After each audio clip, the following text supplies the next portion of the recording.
Mr. Speaker, this appropriations measure fails at every level to meet our nation's transportation infrastructure needs, support our state's housing initiatives, or further our community development goals. Now, I'd like to take a moment to highlight a few of the most egregious cuts in the transportation, housing, and urban development appropriations bill before us today, because it's important for my constituents in Rhode Island to hear exactly what's being proposed here today. Now, we all recognize clearly that some cuts in federal spending are unavoidable. In certain cases, they're even desirable in the current budgetary environment. But this bill goes far beyond what's reasonable by reneging on the spirit of the agreed-to spending levels in the Budget Control Act. Now, the cuts in this bill to the Community Development Block Grant Program, the Home Grant, the Transportation Investment endanger the well-being of America's cities and towns as well as our residents. Expanding economic opportunities and creating jobs continues to be my top priority in Congress. It's exactly what this nation needs right now. It's certainly what we need in Rhode Island, given the fact that we have the fourth highest unemployment rate in the nation. Regrettably, this bill achieves neither of these goals. The Congressional Budget Office estimates just last week that sequestration will result in up to 1.6 million fewer American jobs by the end of September 2014. Yet my Republican colleagues have decided to double down on this reckless policy by crafting the THUD bill with the assumption that sequestration remains in effect. Well, these cuts translate into real jobs and real benefits to our communities. Just 2 weeks ago, I celebrated a $10 million federal tire grant award that will be used to help in Rhode Island to help replace the aging Providence Viaduct. It's part of the I-95 corridor that goes right through the center of Providence. This bill eliminates the tire grant program.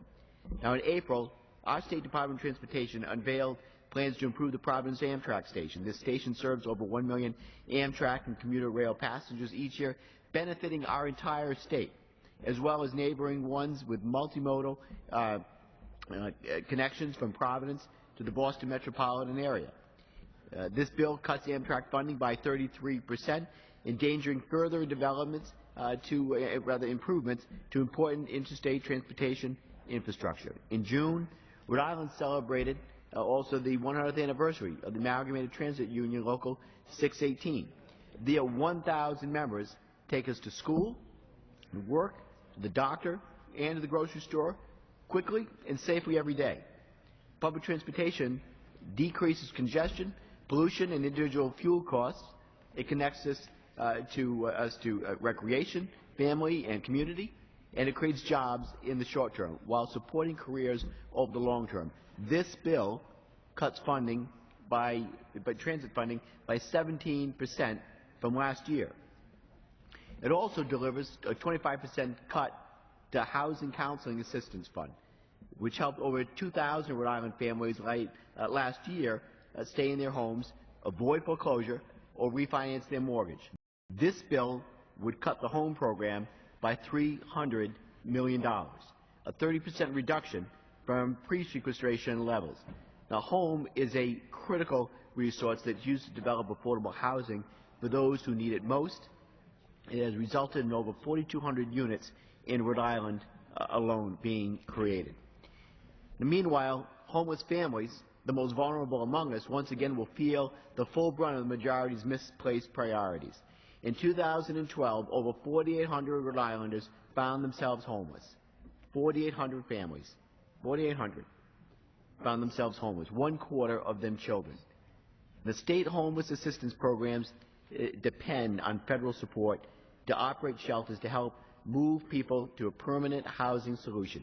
Yet H.R. 2610 does not come close to adequately funding these programs, placing thousands of Rhode Island families in even further jeopardy.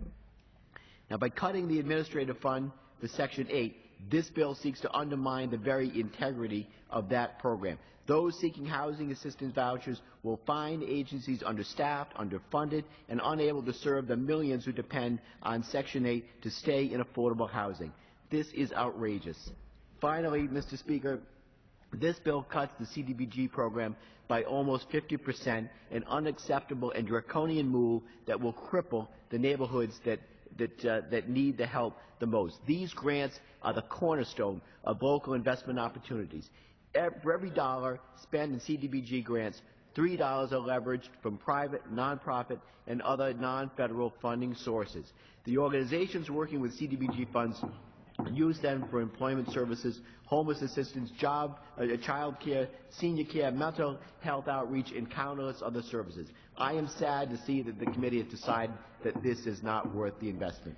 This bill is decided. I hope we will rethink this, and I urge my colleagues to oppose it. Thank you, Mr. Speaker.